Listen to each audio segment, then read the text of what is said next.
all of these included, it takes Hanamikoji from a 10 to an 11.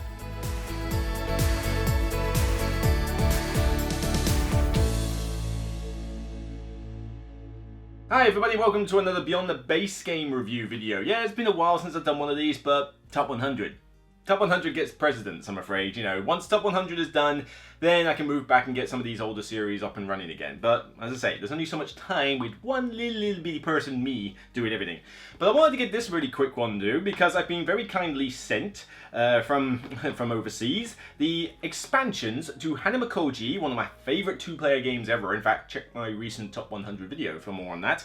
And also Geishas Road, which is sitting over there out of shot, which is a kind of sequel to it. So I wanted to talk about this game in general and what these expansions do. Firstly, not to reiterate too much from the top 100, this game is fantastic. This is one of the best two-player games I have taught people. The amount of copies that I've sold at dice ports and teaching events when I've shown like new gamers this and they've gone, that's really cool, yeah, and then they go and buy it straight away. I had a smaller box version of this, which was about yay big or so. This is a bigger box version, and to be honest, I'm glad I've got this bigger box version for a couple of reasons. Firstly, the artwork is a little different, but I think a little bit clearer on the revised version, although you might argue the other one looks better, but this one's just a bit easier to read. But the other thing is storage space. The expansions that you get in here will not fit in the small box, unless you were to take them out of their little cases and somehow just throw them in or whatever. It's like, no, I need them to be a little bit organized to me. So Hanamikoji is this two-player game head-to-head where you are trying to influence Geisha. Try not to think too much into the theme here. But the idea is that you have the Geisha on the table, and they're different point values, and you have 4 action tiles and a bunch of cards that are basically numbered for the Geisha, and they represent their various trinkets they use. You know, some like flowers, some have an instrument, some have an umbrella, that kind of thing. And the idea is that you resolve your 4 action tiles in turn order, in any order you like. And it could be save a card for the end of the round, discard 2 out of the round, put 3 down, I pick, you choose, that kind of thing.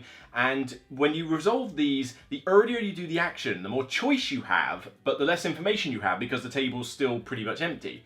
But as cards get played, they go to the various sides of each player of those Geisha, and the idea is that it's majority get influence on the Geisha at the end of a round. So the later you do the action, the more information you have about who's winning over what Geisha, but the less choice you have in your hand about what cards you can put down. There is no right or wrong way to do these actions in order, but my god does it really brain the burn. Brain the burn? It burned the brain. Yeah, it's already having an effect on me.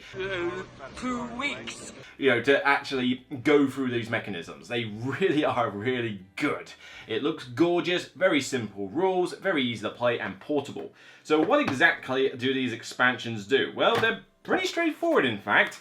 It's essentially 8 little mini packs. 8 little mini packs, and come on, do you really want to chuck these away? 8 little tiny tuck boxes. There is an advantage to keeping these. Firstly, each one comes with 4 tiles for each player, so 8 in total, and a little mini rule sheet to explain the actions. Much better to have them in a little tuck box than just to have them sprawled out over the other small box. So here I've got 7 expansions here. 7 expansions. Everything else is what you get in the base game. So you get your tiles, you get your little tokens, you've got your really nice, gorgeous looking Geisha, which I've sleeved. Trust me, I've even got a few promo copies of them, which look more like kind of like one's a rock star at Halloween, the other one looks like something from an anime. It's kind of interesting, but you know, you've got your very big Geisha cards, and then you've got the revised artwork of these, which is similar, except they've now got black borders down the side, which, yes, removes a little bit of that really nice artwork, which I can understand people might not liking, but it does make the numbers more legible. So it is a little bit easier to read the cards. Not to mention that the expansion tiles in here have the same notation with the black borders on the card symbology. So if you were to have the old version cards with the new tiles, it would kind of look a bit weird. But let's prop Hanamikoji up like that. So what exactly are the point of these? Very straightforward, it's 4 new action tiles. Now, firstly, you need to know you can't mix and match these, or at least I don't recommend you do. The rule sheets specifically say 1 expansion, 1 game. So if I was to say, you know what, I fancy these action tiles. These are the only ones I would use. I would not take 2 from here, 1 from here, and then 1 from here. I mean, you could do that. You could try it. If you really, really want to, you can try it, but I think it would just unbalance the game like crazy. So I say do it. Do it! Do it, do it, do it! But each one essentially comes with the 8 tiles. So move the tuck box here. Coming out. There we go. So 8 tiles, nice and simple, 4 for each player, and a little mini booklet rule sheet that basically opens up and tells you what each of them do. Now the actions themselves on all of these, you need to understand that they're not all unique. This was a little bit of a disappointment to me at first, but I got over it quite quick. Basically, it's not 7 expansions times 4 actions equals 28, like unique actions. It's not like that. Some of these actions are repeated throughout them, maybe with slight tweaks, some of them exactly the same, but they're in different orders, like different combinations, and that's the idea. So let's just take this one for example. I've just pulled out mini expansion 6. So one key rule with all of these is that they are designed so that you no longer have to dish out a card before the round starts out of play. So all the cards will get used now. But let's take this one forward, and I'm not going to read the Japanese writing because that would be silly. But here we go. So you still play the game as normal, you're still influencing the geisha, you still play through the exact same action and turn sequence, except if I was playing this mini expansion, I would have giveaway. Pick a card to place face down, cannot be seen again to be revealed, and scored for your opponent at the end of the round. These are some of my favourite type of actions actually. There's variations on this, but ones where you're playing them face down for your opponent to score. So you're dictating something that your opponent's going to do well at, but the opponent doesn't know what you've given them. That just creates a lot of ooh, getting in that opponent's head type feeling, which I really like. 2, gift. Place 2 cards to place face up, your opponent chooses one and you get the other. It's the same as the gift from the original set, just only 2 cards. As I say, some of these have little tweaks. Number 3, reveal. Pick 3 cards to place face up on your side of the geisha row that will be scored for you at the end of the round. So you are basically picking 3 cards to score. Normally you only picked 1 and you put it face down. Here, you're basically putting 3 at a time. So that's a lot of information straight off the bat. Face up. So your opponent knows exactly what you're getting, and they are scored at the end of the round. So you don't even put them on the geisha, although to be fair, oh no, they are put on your side of the geisha row, my mistake. But basically, yeah, I'm saying I'm going to have this, this, and this. That's a big reveal to do. And then 4, transmit. Pick 4 cards to place face down, your opponent discards 3 of those cards unseen, and place the remaining card face down to score at the end of the round. So you essentially pick the 4 cards, but you don't know which one of the 4 you're going to get to score. So, some of these have a little bit of hidden information, a tiny bit of randomness, or just variations on the trait. But you can imagine that if you were to play these 4 action tiles, you'd get a very different game to the original set. And, let's take out another one. Let's read out some abilities on this. So this is mini expansion 2. I'm not going to go through all 7 of them. It'll take forever. Not to mention the light just went out on that camera. Here we go. So, this one, 4 here.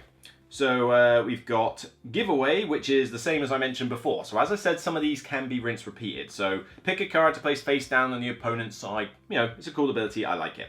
Reveal. Pick 2 cards to place face up on your side. So not 3, only 2 this time. Gift.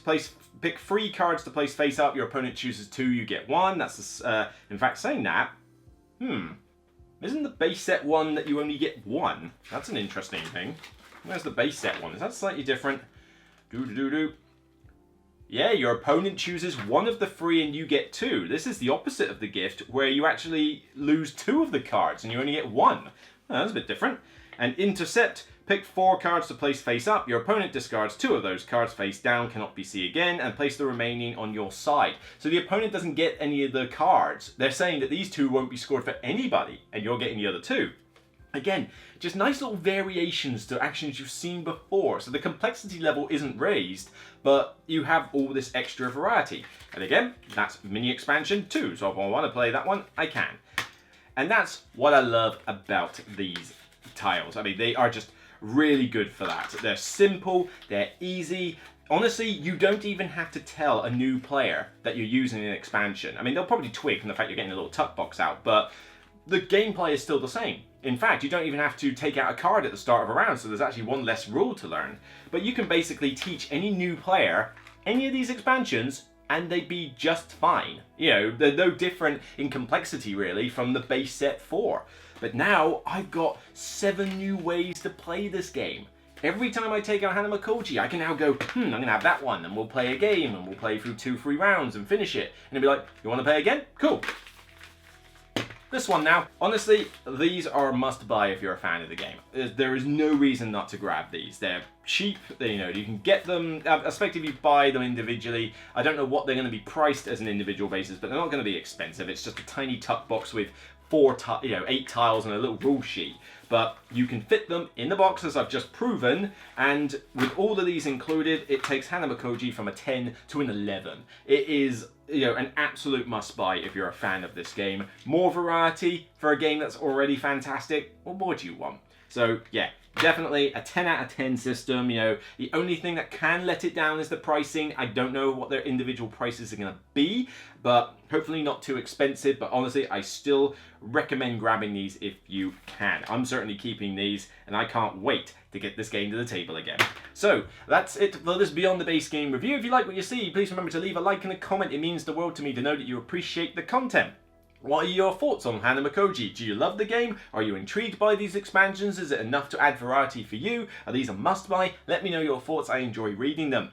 Don't forget that this channel is sponsored by Zatu.co.uk, and if you want to check out more content on the channel, you can check out my recent Descent Legends in the Dark review that I did, but you can also check out my review of a game called Settlement, which you can find at the bottom there. Take care, and remember, as always, it's only a game. Bye for now, and take care.